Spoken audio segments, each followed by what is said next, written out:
אני לא מדבר עברית, so אני באנגלית. We'll do a little bit of Hebrew today. Thank you. I have about 6 or 7 minutes I want to talk to you today. But first, I want to thank you all because you are all the future of Israel.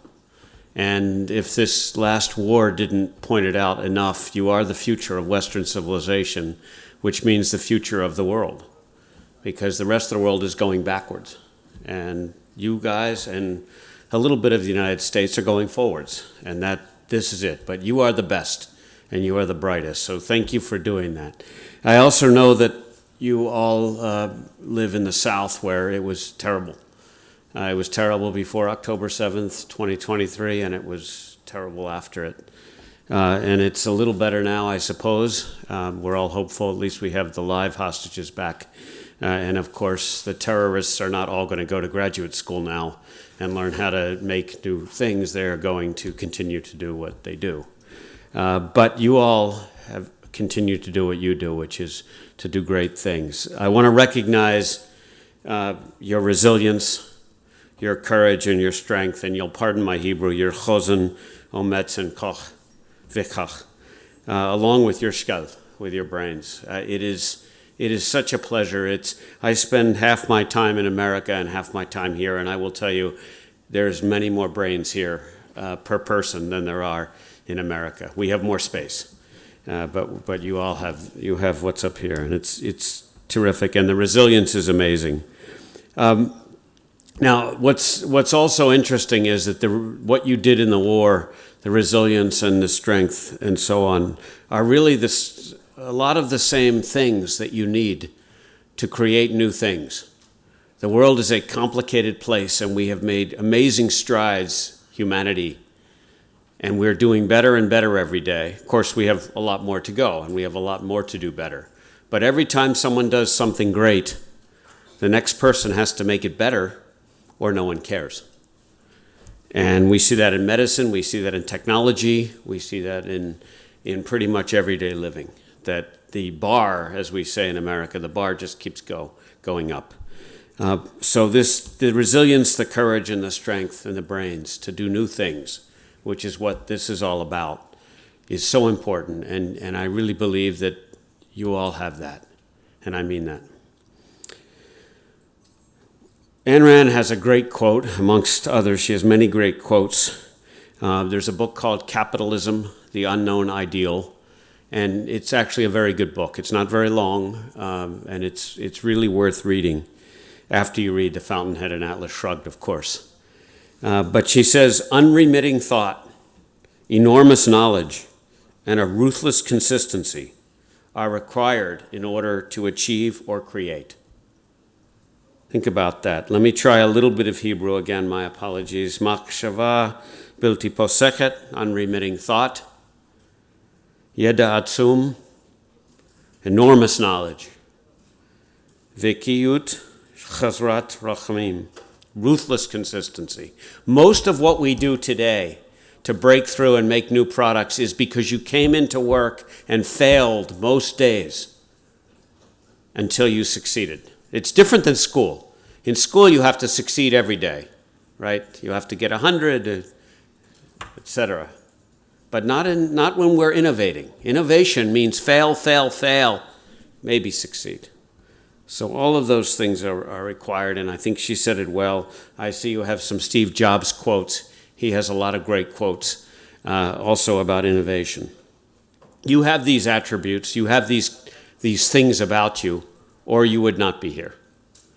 I want to take the last couple minutes and just say, in my business, where I switched from being an everyday doctor, where I would meet patients and I would take care of them and I would change their medicines around and talk to them and see how they were doing, which is great. And I could see maybe, it's not like Israel and America. We're a little slower, leat.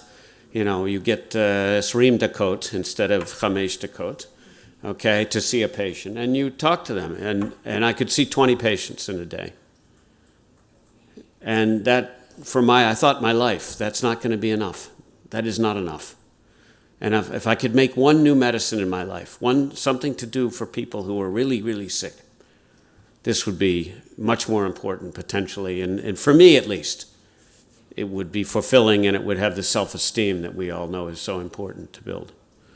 And I got into that business. As Boaz mentioned, I went through a bunch of different executive jobs. I had 2 drugs under my belt and with approvals that are all used in everywhere in the world, including in Israel. And then my wife came up with a brilliant idea. She's a graduate. She's from Ra'anana, and she's a graduate of Tel Aviv University. And nice woman, a typical woman, she graduated biophysical chemistry and computational biophysics. And she got an MBA at the same time. And then she started to have 2 boys, which is a lot of Belagan and all. Anyway, she thought up a new idea, and we came up with a new company called Karyopharm. And I would just say to fast forward, we were funded by a very wealthy person initially, and then by the standard ways. And then we had our first drug that we had tested in animals, and it made the animals' cancers get smaller, and the animals did okay. And then we had the first day when it went into people. Think about that. You're going to take a new chemical that never existed on the planet Earth, never, completely new, and you're going to give it to a human being. And the human being, by the way, is sick as hell. They have cancer. They have cancer that progressed after everything that we have available. Picture that. When you make a new product, folks, most of you are not going to be in the drug industry, the biotech industry. But when you make a new product, you're going to go out and test it the first time. It's scary. When it works, terrific. I'll tell you one patient and I'll sit down.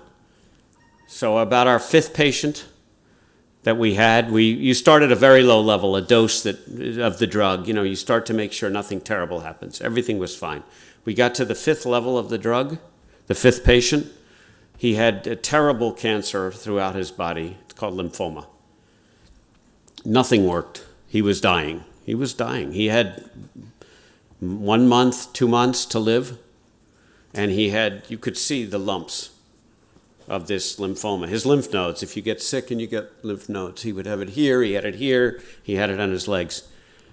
He took our drug and he told the doctor after 1 week he was feeling better. And after 2 weeks, he started to see that the tumor started to go away. And after his first radiology scan, his first CAT scan, we call it, he had an 80% reduction in the tumor, and he was fine. Think about that. We made a drug that could melt a tumor, that could melt a cancer, and leave the patient doing well. That drug is on the market. It's approved in Israel. It's actually paid for in Israel, which is even harder, the health basket. And that's for lymphoma and myeloma. And there are better drugs now, but we were one of them. And there are many drugs, to the point where now myeloma is a disease that used to kill people in less than 2 years. If you got that diagnosis, you were dead in less than 2 years. My uncle died 2 minutes before my first drug. Really, he was about to get it, and he got pneumonia. He died. Now people are living 10 and 20 years with this disease. Many people are dying from something else. We ultimately all, unfortunately, die, at least so far. There are companies working on that, but so on. So let me close by saying you are going to be on the cutting edge. You are going to be there making new things that have never before been on planet Earth, ever, anywhere. This little country, the size, as we like to say in America, we say the size of New Jersey, which may mean something to some of you. But basically, it's a tiny country with amazing chutzpah and brains, as you know. And it's a pleasure to be here and share this with you. I'm so proud of this program. I thank Alina and Boaz for it, and I wish you all the very best. Cheers, and keep up with your great country.